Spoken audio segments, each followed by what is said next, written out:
Hello and welcome to this week's Devil in Detail podcast. I'm Rob Paul and we're here talking all things Salford Red Devils. Joining the show this week, as ever, we have Paul Whiteside. All right, Paul, how's your week been, mate? Busy? Yeah, busy as usual, mate. Moved house yesterday, so that was a bit of a busy day. Back in work today, but yeah, all good, mate. Settling in our new house. We had a nice firm from Salford moved us in, Buckley Removals and Storage. Lovely lads. I'll give them a shout out on the podcast because they were from Weast near the stadium. And Salt of the Earth, really good lads. Never stopped laughing all day long, and they sorted us out yesterday. So yeah, if you ever want some stuff moving, give them lads a shout because they're absolutely 10 out of 10.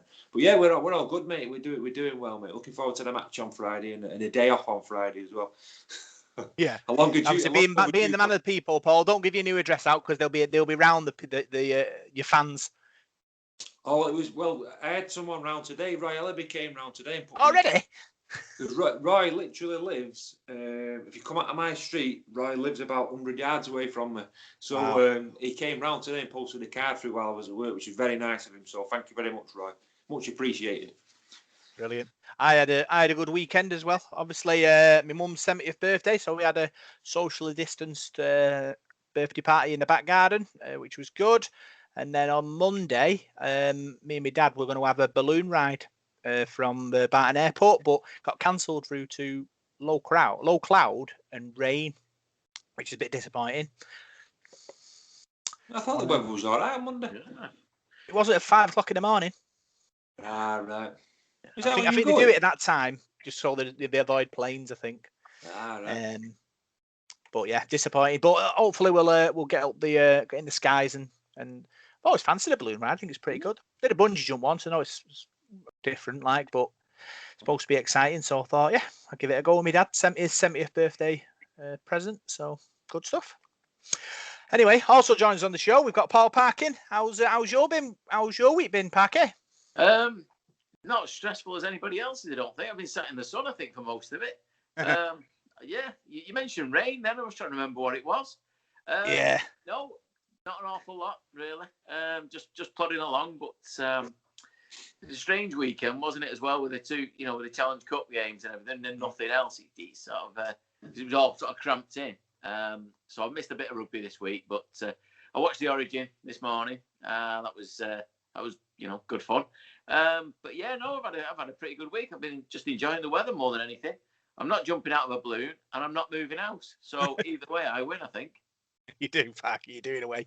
There's loads to go on at this week. All the big news coming from the club, and then we're going to preview the Hull KR game. And we've got all the amateur new results and fixtures for this week to go through as well. So it's lots and lots to talk about on the show. And we're going to start all with the big news coming out of the club this week.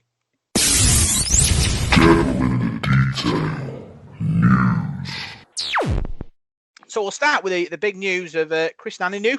The club have released a statement regarding his punishment. They've fined him 4 weeks' wages and banned him for 2 months for his activities on social media in the last few weeks. Obviously, we know what he did. We don't want to talk about. We'll talk about how the club's reacted to it, Parky, and I think they've done really well.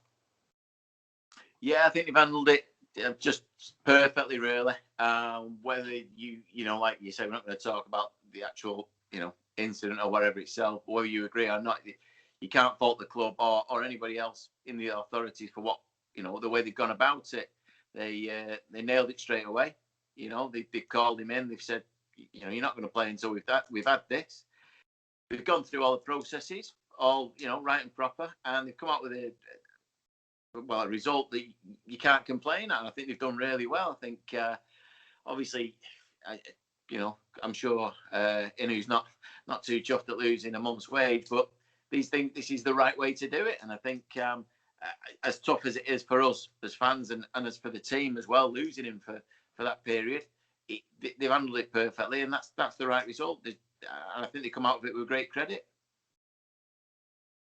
Yeah, I agree with that, Paul.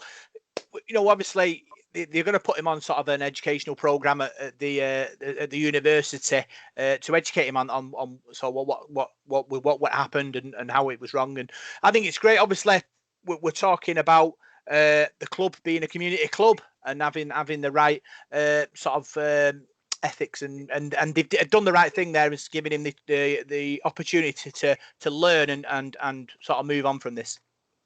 Yeah, I think you're right as well. I think in this day and age now, far too often people seem to get the book thrown at them for things, and there's no second chances.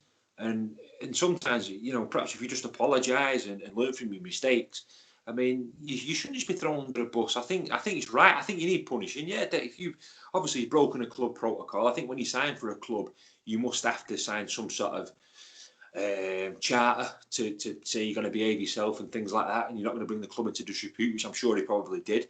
And yeah, it's good to see that the club have stood by him and not just got rid of him. I think the club have handled it very, very professionally, and they'll get a lot of credit for that. So he's not got away with it. He's been punished for it, and I think like you said, he'll learn from it and be a better person from it as well, because that's what it's all about, isn't it? We want players to be role models and do the right thing and what have you. So I think the club have handled it very, very professionally. Yeah, the programme will cover comms, social media protocol, wider community and social issues.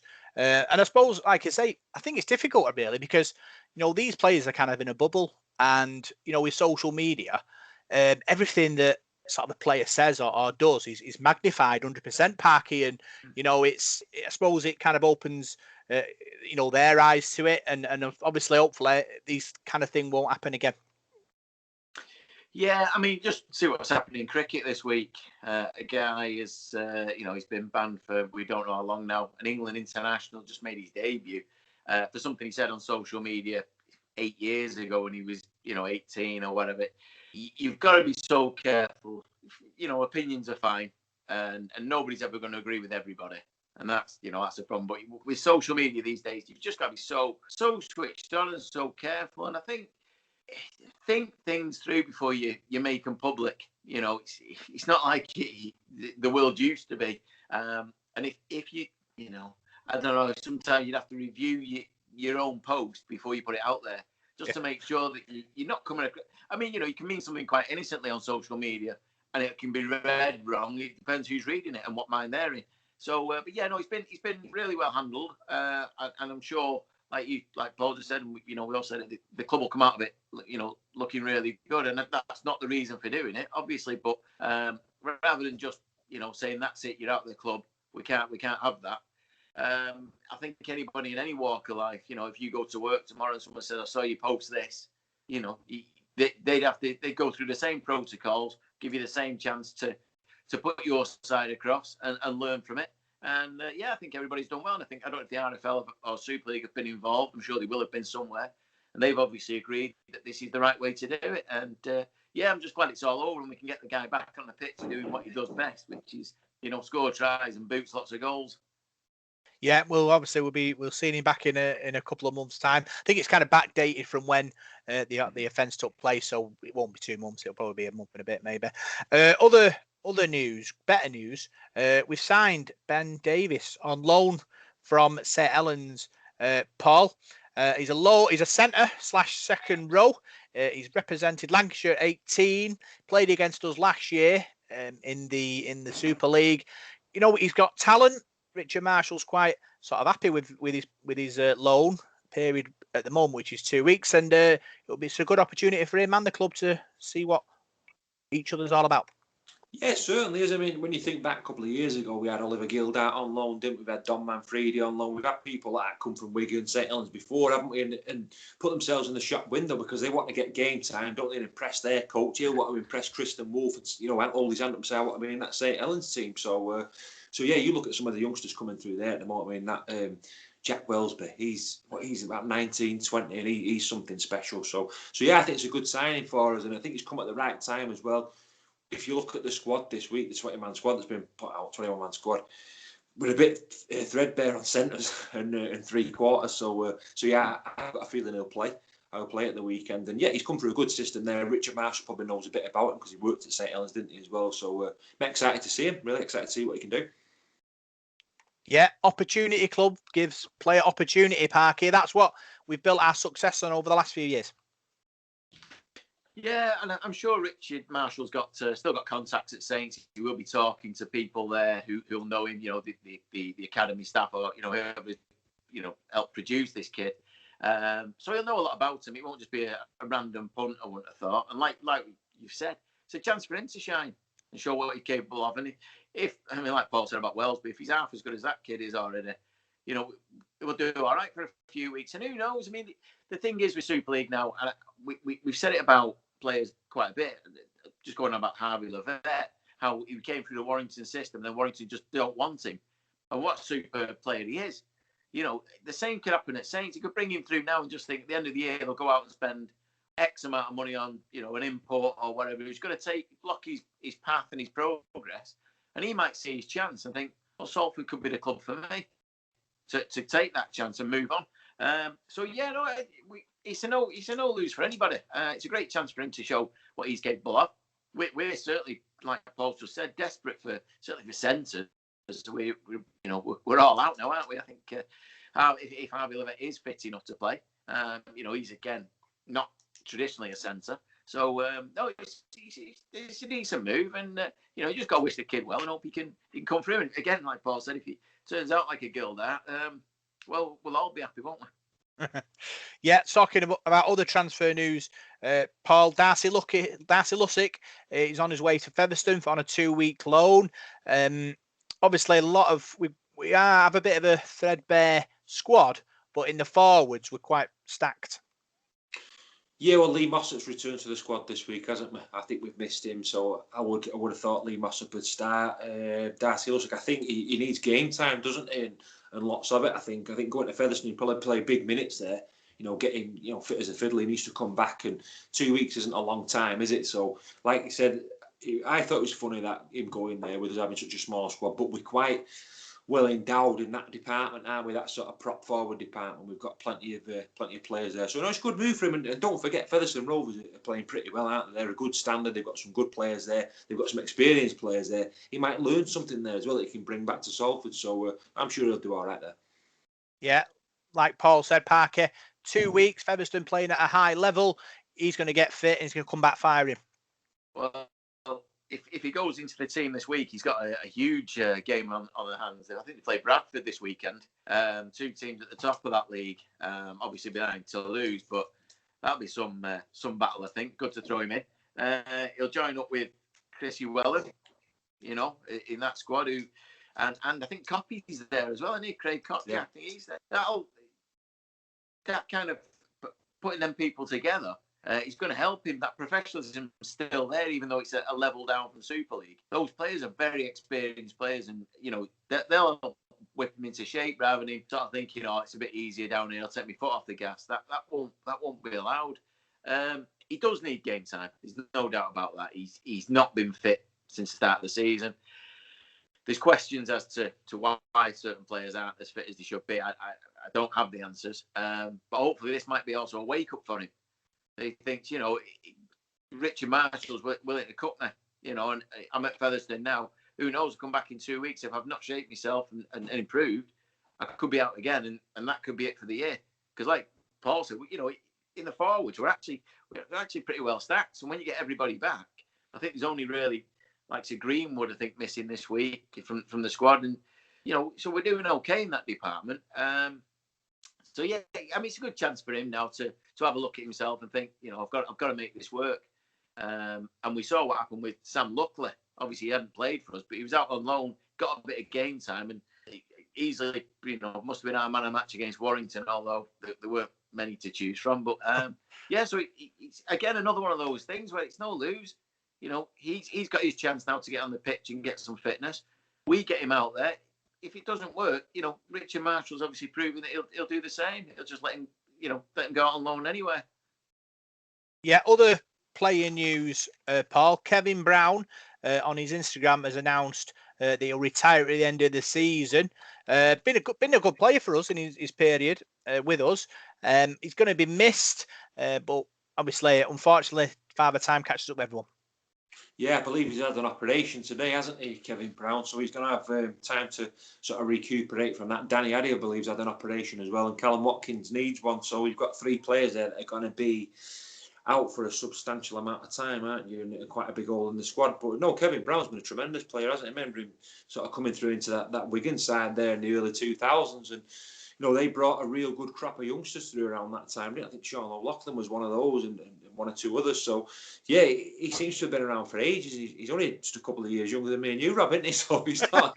He must be getting on a bit. But no, he's been a special player, and I think he's one of those players that's been pretty unlucky throughout his career. He's been a really top player, but he's not really won anything, sadly. And that sometimes happens, doesn't it? He's not really won a major trophy. So I feel a bit sorry for him in a way, because he deserves it. Because every time we used to play sort of Widnes when he was there, and Huddersfield, and he always seemed to have a good game against us. But I think he's been a good professional at Salford, and let's hope he recovers well from the injury and we can play some more good games for us before the end of the season, because I'd like to see him in the side again. Yeah, always blows my mind about my mind about players, because you always think of them as being older than you. So when you're talking to like the likes of sort of Kevin Brown, and he's, is he 2 years younger than us? Is that right, Paul? Yeah, he's about 36, isn't he? Yeah. Oh, he is. I always think he's like 40 in my head. But yeah, it's weird. Like I say, he's done fantastic stuff. Parky in rugby league in general, like I say, at Wigan and at Widnes, and internationally as well for England. Yeah, absolutely great career he's had. He's 350, 60 games or something like that. At that level, he's some going, especially for a halfback. Some of the clatterings they take, he's played for his country. Did he lose so many cup finals? He lost like 4 cup finals or something. That's how close he's been to success. You can't fault that. And like Paul said, I remember him coming through at the time. Luke Robinson was at Wigan, and they brought through a great batch. Sadly, Wigan weren't patient enough with him, I think, and shipped them out as soon as. But he's been a great thing. I mean, watching the semi-finals over the weekend, and he was doing a bit of punditry and so on. He comes across magnificently as a bloke, but as a rugby league player, his knowledge is phenomenal. And I hope he does get a career in that when he's finished, unless he goes into coaching, which is also a possibility. But yeah, it's a shame we've got him at the back end. The last 2 seasons, he's had injuries that have carried over, and it happens when you get to that age. I suppose he's been running around for a long time. But yeah, he's a great guy. I'm sure he's superb around the squad. I'm sure he's one of them guys that you need, especially when you've got a lot of younger players, just to pass on that advice of how he came through these adversity of being left. His club was Wigan. He came through there and they let him go, and the disappointment of that, and then rebuilding again. And I think he's an absolute ambassador for the sport for me. I think he's a great bloke, and I love listening to him. And I can only wish that we do, get him back and see him by the end of the season, because it'd be a sad way to end what's been a really good career for him. I suppose the good thing about what he's done now, Paul, is the fact that we know he's retiring now, so Richard Marshall can plan for the future. This team he's kind of inherited part from Elijah Taylor. So I know with contract negotiations sort of coming up, I think is at the end of the month, where teams can obviously come and talk to the players who are out of contract, and we can go and talk to players who are out of contract at other clubs. It gives us time to sort of plan for the future. Yeah, it does. And I was reading some stuff today on the social media. You get all these there's an exodus from Salford and all these rumours going on about certain players, don't you? That tends to happen this time of the year, doesn't it? And such a coach is after him and he's after him. So, yeah, it does help Richard Marshall. I'm sure he's got people earmarked. And he's got a terrific knowledge of the game. I watched Richard on the coaching manual on Sky the other week. Thought that was very interesting, listening to it, about his career and that. And he seems quite a knowledgeable bloke and switched on and what have you. So he'll know who he's looking at and players and that. But I just echo what you both said though about Kevin Brown. I just hope he just get the chance to shine, because a couple of games this season he showed his skills, hasn't he, and led us really well. So. And at the moment, with the injuries that we've got, it's been difficult to get to halfbacks to play. And I mean, you look at the team again this week, and Andy Ackers has come back into the squad. That spine will probably change again. So we've not had that settledness all season, have we? So yeah, with him announcing that, I'm sure Richard will be earmarking who he wants to be his halfbacks next season, because it's going to be pivotal. We need to build a team around some halfbacks, don't we? Yeah, Matthew Shaw did an interesting article, Parky, about us so far this season, and sort of looking forward to next season. He says that all 4 of the club's halfbacks are off contracts, 6 of the 7 quarter players in the final year of the deal, and 8 off-contract players are over the age of 30. So if obviously Richard Marshall sort of weathers a storm, he'll get a kind of a clean sort of slate to start to build his own team from next season. Yeah, I think that's probably what Richard's looking at, forward to next season. This isn't his team, is it? Nearly all the signings were made before he came. If he'd been the coach, then would he have chosen players? You just don't know. It is a shame it happens to us a lot, by the way. Upheaval every single season, whether it's our best players getting poached or, just a mass exodus, like we say. But there's still a lot of quality in our ranks, so we need to tie down, I think. And I'm sure he's already looking at that now and thinking. I mean, the thing is, I said it after the Warrington game. This shows to him who's willing to fight in these trenches, who's up, who's with him. I think he's sort of got a bit of a bonus of that because he's seen both sides of us now. He saw the Wigan game where there was a lot of fight and a lot of determination. We just fell a little bit short, and that's that bit of quality you need. The Warrington game, a lot of players had a lot to answer for, and I'm sure he's noted that and thinks, well, your contract's coming to an end. You're not going to stay with my club, so you're going to be finding another one anyway. So, but yeah, it'd be nice to see what he's got lined up. There are plenty of players at all the clubs that are coming out of contract. I mean, like you say, Paul said, they mention Salford every time. Salford are going to lose him. Well, if our players are so good, why are we second bottom of the league? It's every team's going to lose a load of players at the end of the season. That's what's going to happen again. I mean, even can I mention his name? Even Watson at Huddersfield. A lot of them players he didn't sign, so he'll want to do the same next year. He'll want players who are playing his style with his, he'll move a few on, and that's the way it's going to work. And I'm not overly worried. We survived this bit of a blip we've got at the moment this season. Get through this, and then let's see who's available in a month's time. You might start hearing whispers about players that are coming to us, and the whole mood changes. Then you won't be thinking about the players that are leaving. You'll be looking forward to the ones that are coming in. Yeah, there was lots of talk of sort of culture, weren't there, Paul? And these players are bought into the culture, and you think that they have an identity with Salford now, rather than just using it as a stepping stone. So you're hoping, obviously, Richard Marshall picks who he thinks can take the team forward, and we can move on from there. Yeah, I feel sorry for Richard Marshall in a way. We've played 8 games now. And I don't think I was on the show last week, was it, after the Warrington debacle? And I came away from that game pretty upset, really. And I felt sorry for him because I thought you got players there who let him down and let him down big time. And I read stuff on social media. I mean, you were talking about social media before, and I never swear on social media because my mum's on there and one of my old school teachers is on there. And I've never sworn on Facebook, and I wouldn't. But I read stuff on there, what people's comments, and the amount of slagging off Marshall was getting. And on the club Facebook page, why don't people encourage him? Get behind him, get behind the club. And I think that's what we need to do now. We need to give him a fair crack of the whip. And like you said, those players have got to start fighting now because we're only 2 points in front of Lee. I listened to Lee's match on Sunday when I was at work, and I was cheering him on, really. I wanted him to win. And people might say, why would you want Lee to win? They're below us. Because it might give us the kick up the backside that we need. Because at the moment, the attitude in the Super League seems to be that, Lee, you're not going to win a game, you're all right. And so we need to get over that. So yeah, I know I've gone off on a bit of a tangent there, but yeah, what was the question, Rob? What was the question? The question I'll ask you, actually, Paul, was this: is the fact that me and you interview Richard Marshall quite a bit, and Parky obviously referenced just before that sort of previous Salfords play out the skin against Wigan and then roll over against the lower sides. I was kind of struggling how to kind of ask him that question. How do you stop that? How are you planning to stop that from happening? I was like, how can you ask that question, do you think? I think there was a lot of factors that went into that. I think that defeat against Warrington. I think there was a bit of an attitude fault. But don't forget, we were down to the bare bones. I think we were struggling for players. We just played Wigan and St Helens, and then Warrington. So mentally, you're a bit drained. But I think physically, we were a bit battered and bruised as well, weren't we? In the modern game now, you go a couple of scores behind against a side like Warrington, who like to throw the ball around. It's very easy to get on a roll. There's no 5 metre rule anymore. It's a 10 metre rule. It's a big pitch. Side like Warrington will just run you off the park, and they did. We ran out of steam, we ran out of energy, and that's what a lot of the game's about now. That energy battle against Wigan, we were right in the game. I happen to think Wigan didn't play that well against us.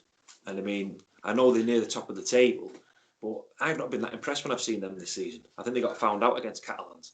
But then, having said that, Warrington got beat this weekend in the Cup, then they got found out against Cass. So, I don't know. Like, you go back to your question, what do you say? I don't know, but I don't think it's the coach's fault. I think he's had a real hard hand to deal with at the moment, Marshall. Like you said, he's not his team. We all get injuries. All teams get injuries, and all teams get suspensions and things like that. But he just seems to have had a really hard sort of deal up to now. It's been, that spine of the team's changed every week. I know we've sort of mentioned it. Oh, he keeps messing with the team. He keeps changing this, but a lot of those changes, the force changes. He's not doing it just because he wants to swap the team about and muck about. So it's difficult. It is difficult at the moment. And when I spoke to him today, I said to him, "What you're playing OKR and Huddersfield now? Two sides that didn't finish in that top 6 next season. Once you've played these 2 games, you'll play 10 matches. Then that's got to give you a gauge of where you're at. So there's pressure on these 2 games now, and he accepted that we've got to win one or at least one of these matches, and that's an added bit of pressure, I think. So we'll see how we go, but I think the pressure is on now. But yeah, I don't know. It's difficult. It's a difficult situation. Pressure is good, Park. It's not always a bad thing, pressure. It makes you raise your game. Yeah, I think just going on what Paul said there, he made an interesting point about players and attitude. Besides a few personnel, what was the difference between the Wigan game and the Warrington game? They would have gone through the same processes through the week, the same training, the same, their methods wouldn't have changed. They'd have watched videos, they'd have known about the team, what their strengths are. Don't get me wrong, Warrington were on fire. They were brilliant. I mean, Gareth Widdop was out of this world, just absolutely one of the best performances I've seen in a while from an individual. But what was the major difference? It's got to be down to the players as well. That they've got to take responsibility for performances like that. And it's just going off what Paul said, and I think he's right. How do you ask Richard Marshall what the difference is? I don't think you do. I think Richard knows himself. I don't think it's something that even he could express how on earth you can go from losing a point to Wigan, who were unbeaten at the time, to get an absolute thumping a few days later off Warrington. He wouldn't have made sense. He must have been scratching his head. So I think it's a combination. I think the coach has to take some of the blame. That's his job. That's every head coach in world sport gets that. But the players had to take a lot. And I said that to you last week, Rob, that they've got to take a good look at themselves and players and say, did I do enough? And the answer was no. Very few of them did. I think, like we said, Luckley and maybe Harvey Levette before he went off. Other than that, there wasn't a single player that got any credit from me. Yeah, it was a bit of a poor defeat. Hopefully, these 2 weeks have galvanised them, Paul, and they'll come out firing against Hull KR. Yeah, I was chatting to Dan in the week. We were having a bit of a laugh about it. And he said Andy Gregory used to take him to places like Blackpool. Did he on them day trips? It was a bit of a team bonding. And that. I think was it when we lost to Bradford that 90 points they got to Blackpool, didn't he? Had some chips on the prom, and we didn't get beat by as many the week after, did we? But yeah, I think a lot of soul searching after that game, and you've got to start questioning your attitude, haven't you? And yeah, I think some of the players took the towel in there in that Warrington game when we went 18, 20 odd points down. They did some of those tries. We were just waving them in, weren't we? So yeah, you've got to be switched on. We're going to OKR. We'll be talking about that in a bit. We're on good form, playing well. So that's going to be a cauldron atmosphere. So those players have got to want this now. They've got to want this. And as I said before, you're playing 2 sides now. I mean, if you can't get up for Huddersfield the week after, playing against Ian Watson and Luke Yates, and all those things that have gone on there. I'm not being malicious towards what we're talking, but it's a big game. There's a bit of. That's what rugby league's all about. There's a bit of a grudge match there. It's going to make it exciting and interesting. So if you can't get up for that one, you might as well pack up and go home, aren't you? So yeah, these next 2 games are going to be pivotal. But the players need to stand up and, like Parky said, Richard Marshall will take responsibility. He picks the team. He's the coach. That's his job. But his players need to stand up for him, and his players need to do a job for him as well this weekend. And that's what we want to see. I want to see an improved attitude. If we get beat, okay, we get beat, but we want to go there and compete. We compete and give our all and lose by a point or whatever, I'll accept it. But what we're not accepting is a 50, 60 point defeat. Yeah, talking about games to come, Parky, Corona's hit the Super League with Wigan and Huddersfield and Saints and Leeds called off due to increasing cases in the squads. Obviously, round 10, which it is now, is the last week of our league coverage and things like that. So I think it's going to be interesting to see what happens the next week or so regarding planning. Yeah, there's going to have to be provisions for this going forward. Anyway, this virus, it's not going to go away, is it? It's going to be around forever, probably. Now in some capacity. There might be another strain, next week. Who knows? The Huddersfield strain seems quite a bad one. I'm a little bit.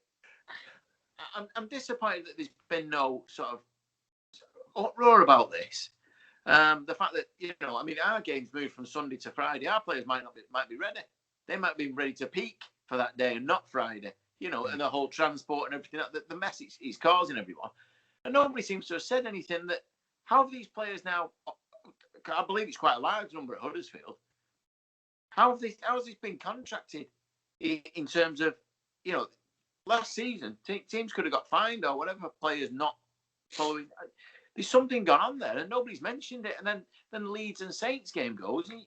Again, we skip a game, we get beat 24-0, get a £5,000 fine.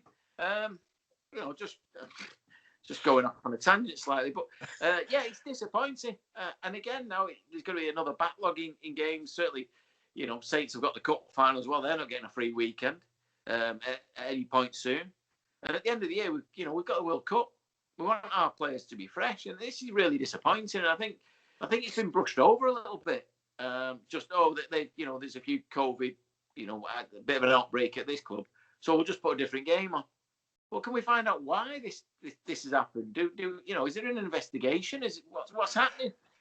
Well, it's a good point, Parky, because obviously it's just kind of it's just happened. We'll just have to kind of get on with it. But questions after we have to be asked, and if teams and players are following sort of procedure, it's going to be interesting to see what happens. Obviously, Paul, with lockdown might be easing. We don't know what's happening regarding social distancing. That's the big one for me, because obviously the less social distancing, the more people you can fit in a stand. And obviously clubs, businesses, it's all about getting bums on seats in it to make money. And if they can't have more bums on seats in the sort of medium to short term, it becomes a massive problem. Yeah, that's right. One little bonus with that game, I think it was the Leeds and Saints game, is our game's been put on the telly on Friday night on Sky Sports, so that's I suppose it's a positive in a way for us, isn't it, and our supporters who can't go. But I'm with Parky on that one. Both here.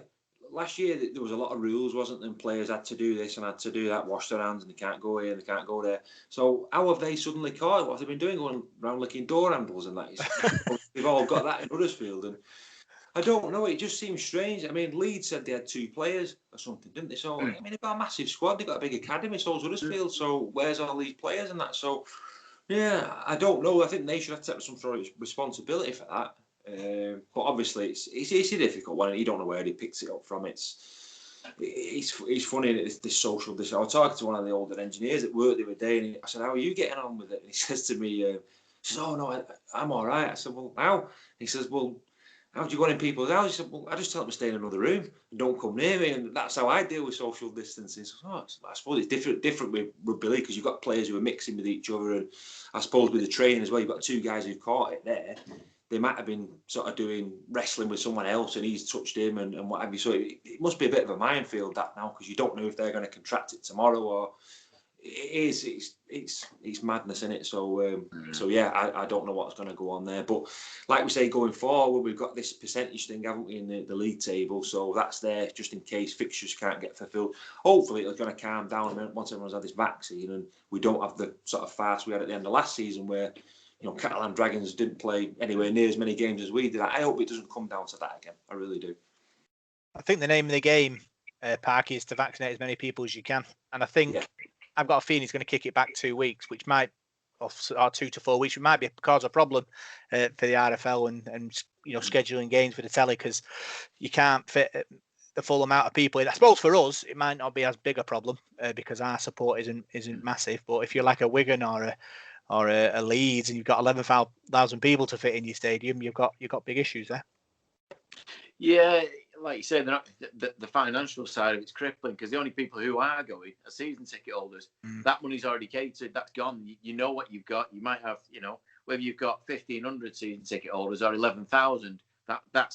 It's the extra bums that you get on the seats. Now we've been in an unfortunately privileged position in a way that we've been able to sell tickets to away fans because we don't have enough season tickets and not enough went on. So, you know, there was a bit of confusion about that, but we've made money off Wigan and Warrington fans to help us. You know, that money's come in. If there was only 400 Wigan fans there and they paid an average of, I don't know, 15 quid, depending on kids and whatever else, students, that money's gone in our bank.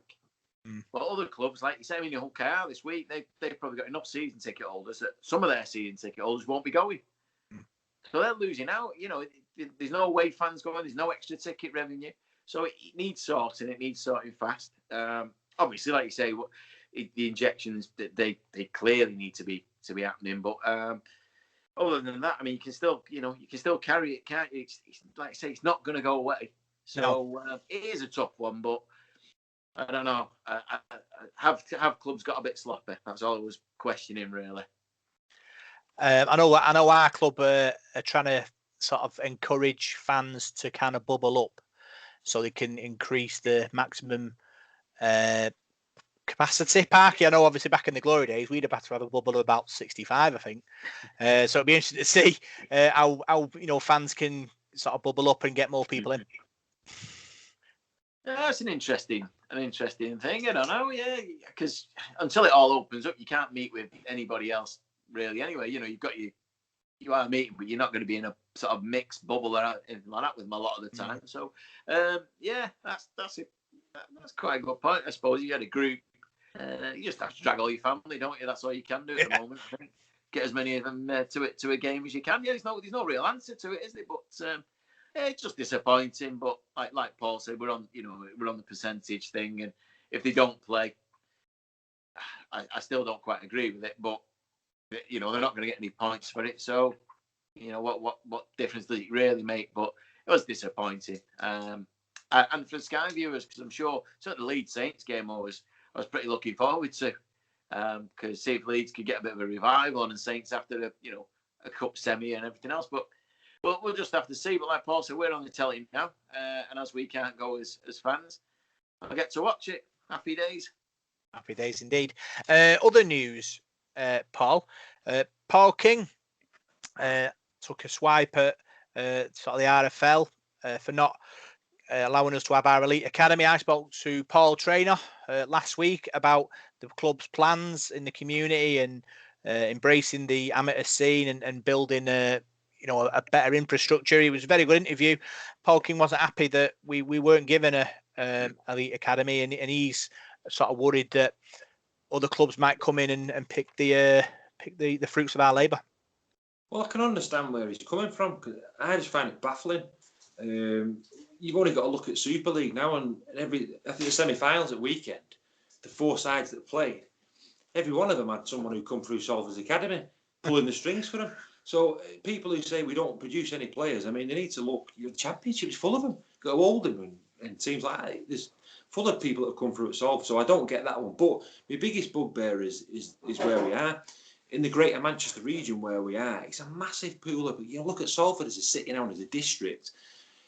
The RFL are missing a trick. You stop us having an academy there, all those kids ain't going to play rugby league. They're going to go and do something else. So that's what you're missing out on. And with us being the premier club of sort of North Manchester, I've moved now to like Oldham's that sort of side. So Oldham's in a proper rugby league place, but their first team's struggling a bit. So Salford got an academy. You're going to pull players from Oldham. You're going to pull players from Rochdale, North Manchester. It's massive. 90 million people live here. So Wakefield's got one. Castleford's got one. How big's Castleford? It's no bigger than Chadderton where I live. I mean, yeah, they produce rugby league players, but it's a small pool of people. So I don't get it. I think sometimes I seem to think that the rugby league want to sort of put a cap on certain teams and keep them in a box under the stairs because we don't want them doing well or we need to keep them down there. It does seem a bit of a cartel, and perhaps that's me being a cynic, but I don't get that. And Salford are working really hard as a club. I totally disagree with when we got rid of the academy. I thought that was a massive mistake what Mr. Kukash made. And obviously we can't turn the clock back on that now. We've got to wait, and are we being punished for that? Maybe, but I just thought it was a poor decision. I think Ralph Rimmer and people at the RFL should want as many kids playing this sport of rugby league as possible, because our sport does struggle. We need to get kids playing the game. Don't hold them back. Don't stop them. I listened to Ralph Rimmer on the telly with Terry O'Connor and Brian Carney, and I was so frustrated listening to him. he's having a go at, I think he said to Terry O'Connor, how many times you beat Australia to Brian Carney? And I thought, what a daft thing to say. I mean, we're not questioning them. Let's get behind our sport. Let's not hold people back. And he just came across as a real pompous sort of person. And I don't know. I don't have any faith in him whatsoever. But that's just my opinion. But I'm disappointed about this decision. I really am. What upset me the most, Parky, was the fact that, the likes of Castleford and Hull, who originally got turned down like we did, kind of went to the media, built up this massive storm, and then got reinstated. Yeah, great for the game, and then players and their community to, get another opportunity to play. But we never did. We haven't had that opportunity. The RFL never said, you know what, give Salford a chance as well, and Hull a chance as well.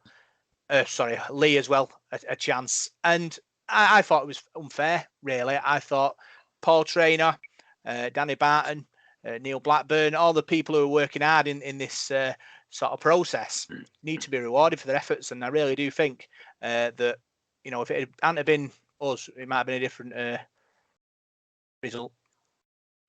Look, I've just listened to what Paul said, and everything he said was absolutely spot on. I can't get my head around the fact that we're turning people away from playing our sport at any level. We don't have enough people playing the game. What benefit is it to say to Salford and Lee, no, you can't have an academy? If you want an academy and you can afford to run one, you should be allowed to run one. I don't understand these rules. It makes no sense at all. And like Paul said, I mean, Salford, we've always struggled in many ways to bring kids through our local area. But we have, from the wider rugby league area of the northwest of England, we've done well. We've, like he was saying there, your Snades and your Ratchfords, and then, Bibbies and people like that who are all over the place now. All came through our academy. We've helped produce. But when you look at Lee, I mean, if you want a rugby league town, that you're not going to get many more as mad as them.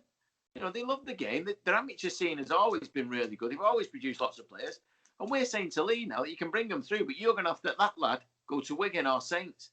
He's not going to benefit you and your youth clubs who've put so much money into it.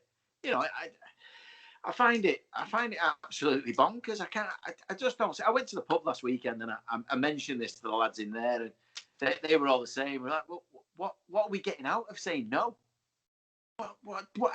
Where is the end game here? And like Paul said there, if Rimmer's turning around saying, well, how many times do we beat Australia? Well, by doing this, we're not going to produce enough players to beat them ever again.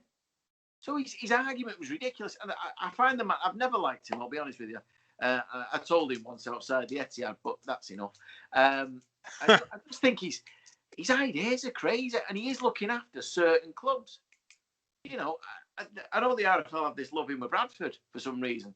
Yeah. They're the ones that keep going bust. It's not our fault. It's not anybody else's fault. They couldn't play at their own ground for God knows how long. What? I don't understand this thing about Bradford all the time. They've got to bail them out, or we do this, or we do that. As soon as it comes to Salford or Lee or Widnes, they're not interested. They have this cartel on big clubs or certain. It's said that the big clubs, they're not. We're all in this. We're all in this together. It's not like the government, don't. But it's just stupid. They make no sense. If we can produce one player like an Adrian Morley who comes through our academy and then goes on and then we beat the Aussies, that's something we can be proud of. That's something the whole rugby league can be proud of. That he was produced through an academy system. He came through a club. He grew with what they put into him. That's gone. We can't do that now. What? And when do we next get to apply? 2-3 years? By which time a whole generation of players will have forgot about rugby league and won't bother. Crazy. One, Parker, you did the wonderful hand movements as well, like any good politician as well, which was very impressive. Yeah. And number two, it is a bit of a problem. Paul King, didn't pull any punches. He kind of said that if he thinks that we're being taken advantage of, he's going to take someone to the cleaners with it. And it kind of probably puts sort of doubt in other clubs' mind that we might not be able to steal the odd Salford possible recruit now, because we're onto him now, Paul. And that's the thing. Like I say previously, our best talents have gone to other clubs, but I suppose they were talking about reserve teams, weren't they, and things like that. And so there will be a stepping stone to the first team, but from 16 to reserves to first team, that's a massive step unless you have a ready-made 16 stone, 6'3", 16-year-old. Yeah, it's a massive step. You're talking about 15, 16-year-old college lads coming playing rugby league and Super League. The size of some of the blokes in there, it's ridiculous. But there should be a level playing field, Robin. Just going back to what Parky said, I was dying to dive in there, but I never like interrupting. But when he was saying about Bradford, just loving with Bradford, I talk to my dad nearly every day about rugby league, and we'll speak till the cows come home about stuff, and we always agree on the same thing. I think there is a bit of a cartel at the rugby league. I think the Super League and that now, I think they want certain teams in that league. They want Bradford in that league. They want Leeds in that league for a derby. They want Hull and Hull care. Let's go back 20 years, right? Hull went bust.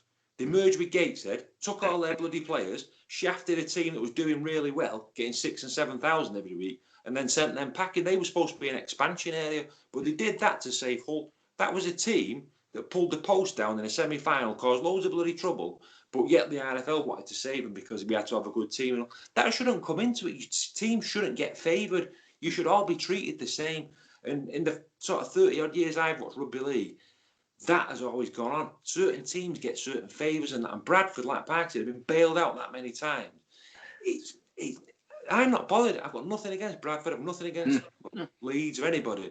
They can all do what they want. But it's got to be level. People have got to be equal. And the biggest thing for me is the way that Ralph Rimmer said that. And you should want as many people playing this game as one. If we ever want this sport to grow, don't turn people away from it. We should be dragging people in.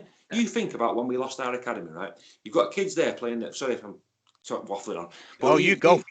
You've got kids there playing the game. We got an academy when Kukas was there, right? So you've got 16, 17, 18-year-old people there. Their mums and dads will come. Their grandparents will come. Their brothers and sisters will come. They'll all have an affinity with Salford. As soon as that goes, you're losing all those people. You're losing all those families. So that interest, that community, as we call it, the community club feel, it dies. So every club needs that. It does my head in. It really does. But you're fighting losing battles sometimes. But the good thing is for us, we've got Paul King there fighting our corner, because I love Paul. He's so passionate about the club. And, there was a bit of a debate on one of the Facebook pages the other day about would you have Kukas back. Tell you what, Paul King's telling him. He looks after the club. That's what he should be doing. Looking out for the welfare of the club, not looking out for my ego. And he doesn't do that. And that's why I'm glad we've got him there fighting our corner. I'm glad he put that statement out as well. Yeah, he's very impressive as a leader. Parker doesn't pull any punches, and that's what you want. You want your leader to let the people know what the situation is. I think it's great. Paul Trainer's working hard. Trying to rebuild this kind of academy community structure, which is a thing. I think it's kind of a bit naive that the RFL hasn't thought the fact that RFL have never helped us in any situation. They probably have done. We just don't make a big song and dance about it. I'm not doubting that. Firstly, on Paul King, if we could have Paul King, John Wilkinson, and perhaps Kukash's supposed money together, then we'd have cracked it. The passion of a couple of them and business now, and then the money of somebody else would have been superb. I just want to say, going back to this academy thing, if you produce your own players for your academy, isn't that something that comes off your salary cap? Yeah. So we're going to miss out on that. Yeah. I mean, it's not a salary cap we can break anyway. We can't get anywhere near spending that kind of money. Yeah. But, or whoever's next, whoever misses out, but Wigan could bring 3 or 4 players through, or 5 or 6, or whatever. And the salary cap doesn't work then. It's ridiculous. I just don't get the whole point of it. And the RFL won't have a good look at themselves again. Yeah, obviously Paul Trainer talked about the stuff they were doing in the community. There's actually a new Greater Manchester Cup competition being created. South Trafford Rangers and Manchester Lions and 7 other new junior clubs are all kind of getting together, Paul, to play a festival of rugby on the 26th of June at the AJ Bell Stadium and the 3rd and 7th of July in Carrington. He talked about how he wanted to reach out into different areas of sort of Manchester and other areas to build a bigger stock of player. and things like this is going to help. Yeah, of course. I mean, I forgot about that sometimes. With me living up this side of town, North Manchester, I sort of forget. And like I said before, the district of this Greater Manchester that we live in now, you've got the South Manchester side, you've got like Sale where you live, Rob, like you said, Trafford, Stretford. You've got all sorts, haven't you? It's a massive, massive area. And I mean, you like Castleford and Wakefield and some of them teams, they can't live with that. So if we could pick from them sort of pools of players and get the kids playing the sport, which is what they're doing now, the people at the club, Paul Trainer, Paul King, Danny Barton, everyone who's involved with it, with the youth, Neil Blackburn, everybody else who can't mention anybody's name, but they're doing a great job in the community, and things like this are great for the club. And we've just got to keep pushing our name. Let the RFL do what they need to do. We'll just keep fighting back, won't we? I'm sure we'll get things right. I'm sure we just need to keep people positive, keep people talking about our club, and keep promoting it in the local area and getting behind it, because the foundation and that, they all do a fantastic job. So I think I'm confident we'll be all right. Yep, that's all the big news of the week. And next we're going to be looking, what we'll do next, Paul, we'll have a look and see what the amateur sides are doing in your amateur report.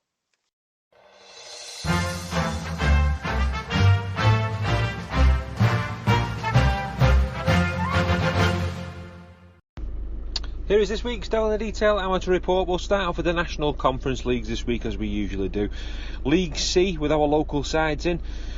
Rochdale Mayfield got off to another good victory. They beat Clockface Miners by 23 points to 10. Rochdale Mayfield second top now in League C with 2 wins from their opening 3 games. Woolston Rovers are top of that league. Oldham St Anne's also in League C. They beat Woolston Rovers by 32 points to 26. Waterhead Warriors 24. Saddleworth Rangers 36. That was in the other fixture, the Oldham Derby fixture in that league. The fixtures for this weekend, these will all be played on Saturday the 12th of June. League C, Crossfields against Saddleworth Rangers. Rochdale Mayfield play Oldham St Anne's, and Waterhead Warriors are at home to Clockface Miners.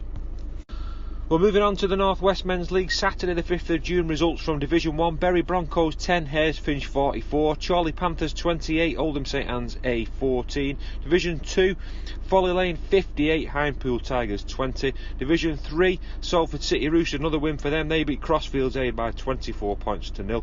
Division 4, Langworthy Reds 14, Burton Woodbridge 36, Higginshaw 28, Goulburn Parkside 12, and in Division 5 South and East it was Bolton Mets 58, Halton Sims Cross A 20, and Waterhead Warriors A 76, Salford City Roosters A 0.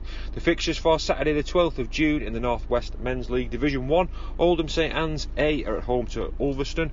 Widnes Moorfield Tigers play Bury Broncos. Division 2, Cadishead Rhinos are at home to Pilkington Rex A. Folly Lane play West Horton Lions. Division 3, Salford City Roosters play Roost Pioneers.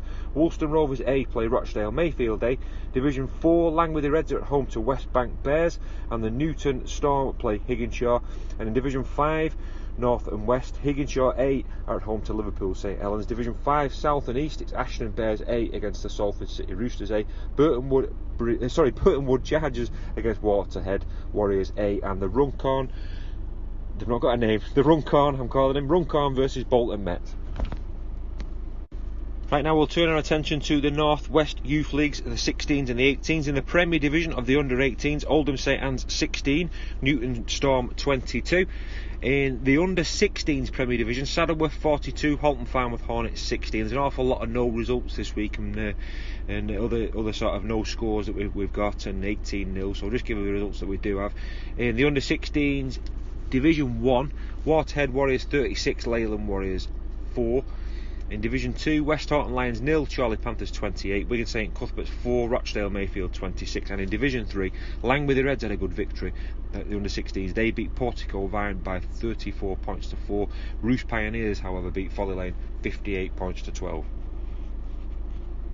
Well, finally this week we'll turn our attention to life outside the Super League, as we do every week. Obviously it was the Challenge Cup semi-finals at the weekend. Castleford set up an epic tie with St Helens in the final in August. I think we played the Challenge Cup final. Castleford Tigers 35, Warrington 20, and Hull FC 18, St Helens 33. Both those games were played at the Lee Sports Village. In the AB Sundex 1895 Cup, finals. Featherstone Rovers reached Wembley. They beat Widnes Vikings 24 points to 18. York City Knights 36, Swinton Lions 22. In the other semi-finals, so Featherstone and York final. That will be the curtain raiser, I believe, to the Challenge Cup final. So congratulations to Featherstone and York City Knights. Quite a few of our ex-players there going to Wembley. Craig Copjack, Chris Wellham, to name two, at Featherstone Rovers, and also Chris Brandon at York City Knights. So congratulations to them. Moving on to the Betfred Championship on Sunday, Bradford Bulls carried on their winning run of form. They beat Newcastle Thunder by 31 points to 12. The Bulls have now won 7 of their opening 8 games at the start of the season. Halifax Panthers had a good result. They beat Sheffield Eagles 46 points to 12 to move into the playoff places. In Betfred League 1, there's a few surprise scores there. Doncaster 46, London Scholars 12, Hunslet 36, Rochdale Hornets 22, North Wales Crusaders 36, Coventry Bears 12. Barrow Raiders continued their unbeaten run. They won away from home at West Wales Raiders by 60 points to 10. And the other Cumbrian side, Workington Town, had a result. They beat Keighley Cougars at home by 34 points to 20. The fixtures this week outside of Super League, well, I'll give you the Super League ones as well. Thursday night, Castleford play Hull FC. That's a 7:45 kick-off on the television. Friday night, Huddersfield play Wigan. Hull Kingston Rovers against our very own Salford Red Devils. The television game is Leeds against St Helens, and Warrington face Wakefield Trinity. Some cracking ties there. Saturday, Leigh Centurions face Catalan Dragons at 3 o'clock at the Leigh Sports Village. They're still looking for their first win of the season. Leigh, they played 9, lost 9, just behind Salford in the table. Also Saturday, Oldham play Sheffield in the Betfred Championship at 3 o'clock. And other 3 o'clock game is Barrow against Rochdale Hornets in Betfred League 1. Also in Betfred League 1, London Scholars face Hunslet Hawks. On Sunday in the Championship, all these games are 3 o'clock kickoffs. Dewsbury play Toulouse Olympic at 3. Featherstone against Bradford is on the hour league gap, along with Halifax and York City Knights. Swinton Lions play Newcastle Thunder. Whitehaven play Batley Bulldogs, and also on the hour league gap you can catch Widnes Vikings against London Broncos. In the Betfred League 1, again all 3 o'clock kickoffs. Coventry Bears against Workington Town. Keighley Cougars against the West Wales Raiders. So that was your amateur report, Paul. You know, our local clubs are playing really well at the moment. Yeah, well, a big shout out to Salford City Roosters, really. I mean, they've done really well. Been following their results, and it's changed around. They've dropped down a couple of leagues, haven't they? Now, and after last year, I mean, all the leagues have changed now. They're playing in like regions now, so it's a bit different. But Salford City Roosters started really well. I think they're unbeaten actually, so they've started tremendously well, and the rest of our sides are doing really well. So it's been a good start. To the season. And it's great to do the report again. I've enjoyed it. I've enjoyed getting the scores, and sometimes there's a bit of searching around to get all the results, but no, I'm enjoying it. It's good. Yeah, the Salford Red Devils College Academy drew 34-all, I think, today, Parker. Still undefeated, which is good. Yeah, where did they go next? Anyway, we can't go back on that point, but the progress again that's being made with these. It's funny, you're going about the before we did the amateur report. You're going about this new tournament with the Manchester. Yeah. Are these new teams? Manchester teams, right? I mean, what more evidence does the RFL really need? Let's not forget Callum Watkins was from Stretford. He's not a Salford. You don't get any closer to Old Trafford. Let's be honest. He could have turned his back on the game. He became a rugby player, like his brother did there, Cash as well. He had a professional career as well. So sorry, just going, slightly off the amateur thing, but this amateur it does all blend in, because a kid now at 12 or 13 who's playing amateur rugby in Salford, where's his progress going to go, or her progress eventually? There's nowhere for them to go. They get to 16, and what they're going to do? They're just going to carry on playing amateur, even though they may be good enough to have a career in rugby league. Bonkers. But yeah, great to see the amateur teams, the local teams, doing really well. And yeah, the Roosters, they look resplendent in all their new kits, by the way. I've noticed they look superb. They look like the Australian touring team. Yeah, I looked at the reason why the RFL kind of rejected our elite license. That's the one, and part of it was to help sort of the development of sort of the community rugby league and also expand it. So this coming in kind of a week late, it must be a bit of a sickener, really. Yeah, I don't know, Rob.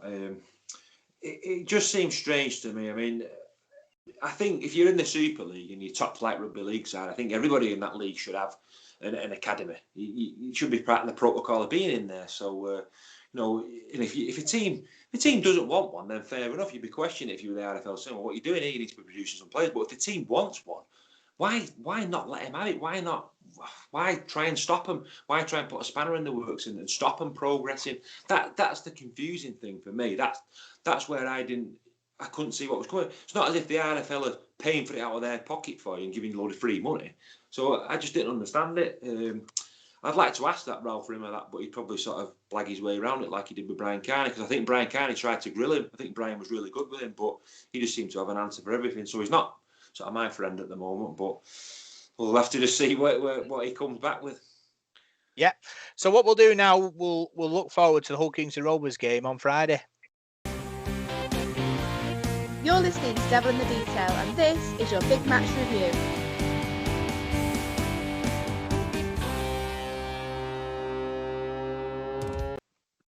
So, Salford Red Devils travel to Hull Kings and Rovers. Massive game coming up. I spoke to Richard Marshall in the pre-match press conference, and this is what he had to say.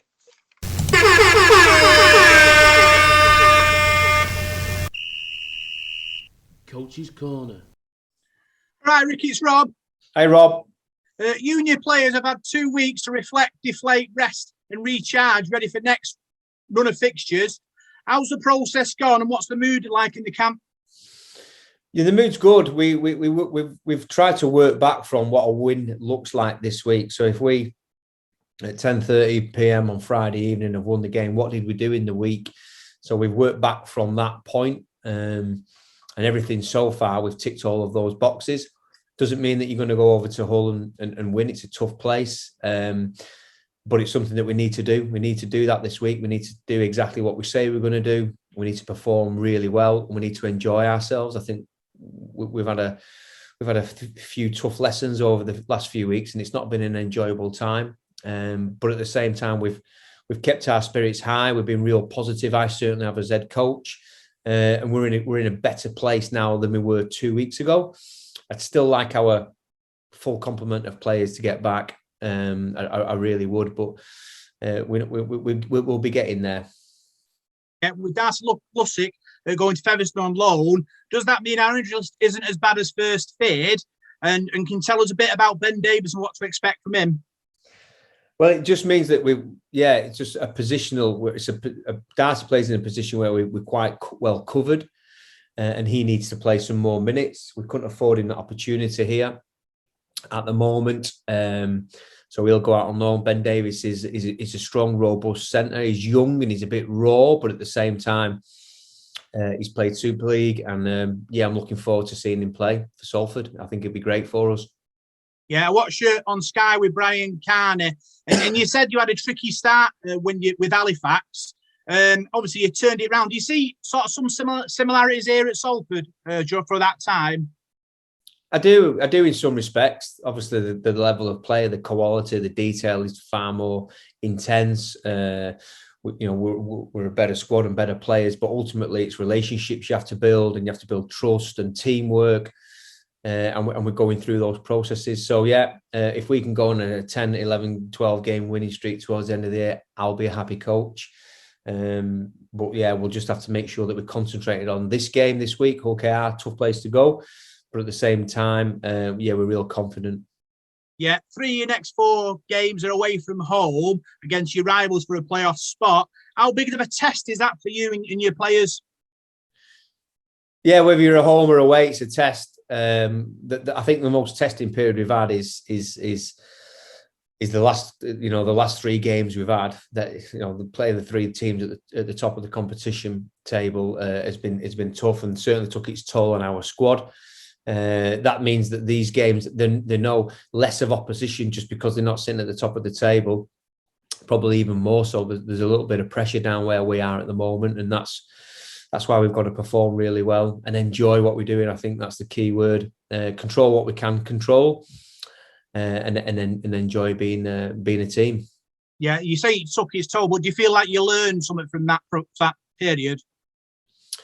Yeah, we did. You learn from every game. I thought the Wigan game, we got far more out of that than any game this year. That We went toe to toe. Again, it wasn't our strongest team, but it was such a dogged performance. And obviously, looking back, if we'd have got a drop goal or whatever it was, we'd be having different conversations now. Hopefully, we'd have kicked on against Warrington, but that's history now. All we can do is look forward to the future. This Friday, and then obviously the following Friday against Huddersfield. Yeah, final one from me. What are the 3 most important things you're looking for from your players against Hull KR weekend? Yeah, good question. Consistency. So putting 2 halves of rugby together. Enjoying. I think we need to enjoy ourselves a little bit now, take the pressure off the players and enjoy it, and win. That's it. Brilliant. Cheers, Rick. Good luck. Thank you. So, Richard Marshall speaking to me in the pre-match press conference, Parky, and the key word for me, the buzzword in the whole sort of interview was enjoyment. Talking about pressure and enjoying that moment. Yeah, it was good.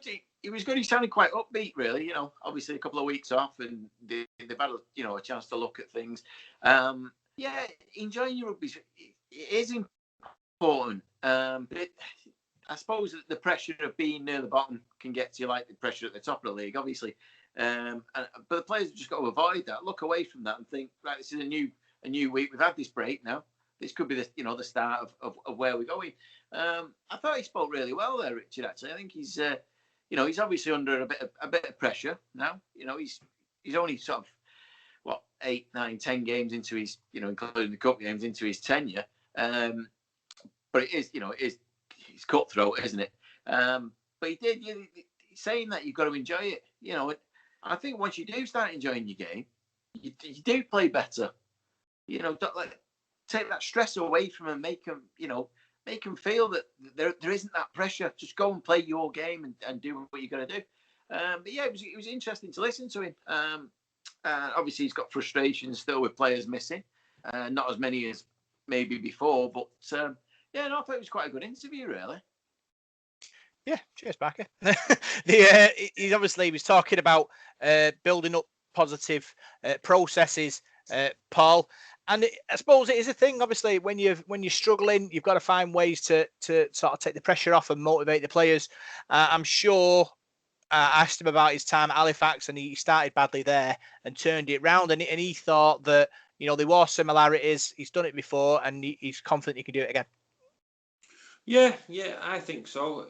Like we said, we've had a difficult start to the season, haven't we? And now we're going to get judged on these games, because pretty soon, a couple of weeks' time, we'll have played everybody, won't we? So then you can start judging it. But 8 games in is, there's not that many. We're a third way through the season, I suppose, now. So it's gone quick, hasn't it? And I know Leah's struggling down there with us, aren't they, as well? And he only takes a couple of wins, doesn't it? Like a few weeks ago, Ulker were down there and struggling, weren't they? And they'd been on the end of a few close defeats, but they've turned things around. Won 4 matches now, so yeah, you're only as good as your last game, aren't you? So I think we can get a result this weekend against Ulker. I mean, I've watched a bit of them this season, and they've impressed me. They're a very entertaining team.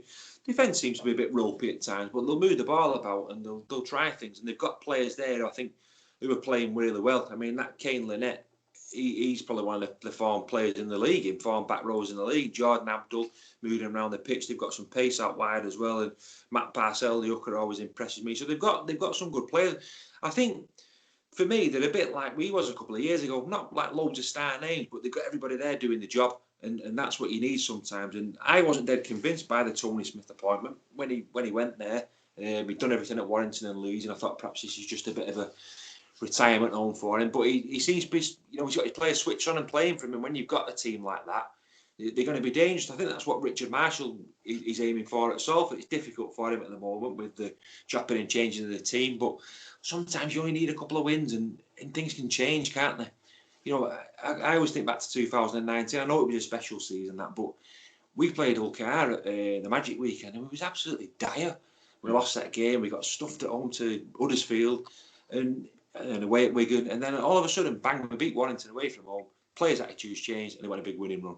So I know it's a different team this season, but sometimes all it takes is one result and people can sort of look at it different, start playing with a smile on their face. Things can fall into place. Joe Burgess might have a great game and settle in. So you don't know. You've got to approach the game this weekend with an open mind after a couple of weeks off. Yeah, he talks about consistency, enjoying the game, and winning, Parker. That's the main thing. We need a win. Winning's pretty important. Yeah. I go along with that. Just going back to what Paul was saying about Hull KR, I noticed when we came back from the break last year, they seemed to change style. They were very sort of carefree. You know, they would fling the ball about and score tries from all over. They look really good. I think they started this season like that, a bit more less structure, play off the cuff, play, you know, and rather than just sticking to a structure all the time. I think Tony Smith's kind of gone, look, I've done all this. I know, you know, he's looked at his team on paper and probably thought, like we all did before the season, this isn't the strongest team in Super League by a long way. In fact, it's probably one of the, you know, the weakest. I think we all agreed at the start of the year with all KR might struggle a little bit. And then he's probably said to him, well, let's play to our strengths. And our strengths are shift that ball about, you know, and that's where they'll cause problems. They have got some really, really good players, but they've got a lot of workmen out there and all lads who will just put a shift in for you.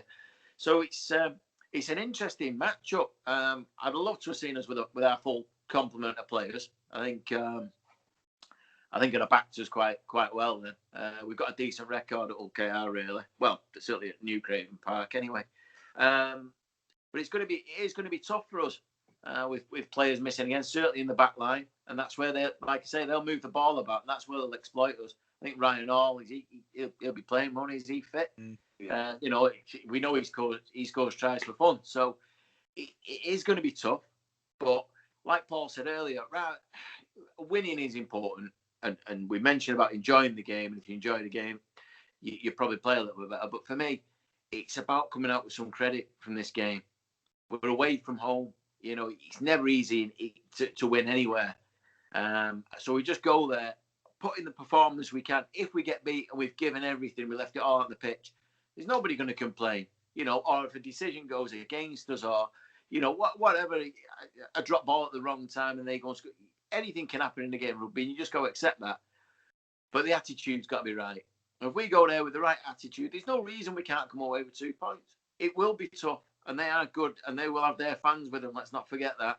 You know, they'll have 3,000 fans. You know what they're like. It's not pleasant at the best of times. So it'll be very hostile for the lads. But just got to put that behind you and just concentrate on what you do as an individual and what you contribute to the team. And there's no reason we can't go there and get something out of it. So basically, there's 2 games going on here, Paul. There's the game against Hull Kingston Rovers and a game or the battle for hearts and minds. That's right. He nailed it. He's nailed it, Parky. I mean, before you can think about winning a game, you've got to compete in it and get your attitude right. Otherwise, you're not going to win a game.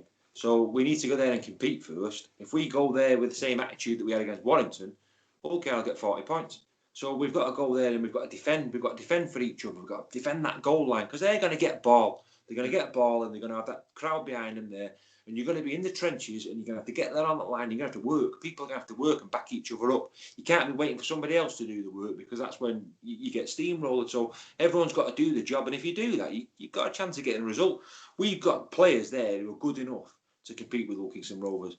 You know, that's being no disrespect to them. We've got a decent squad there. So, you know, it's going to be difficult. Like Parky said, I think if we had a full strength side, I'd fancy us to win that game. But I still think we can get a result. So first things first, get your attitude right, work for each other, 100% out of everybody, and you'll be in with more than a chance of winning that game.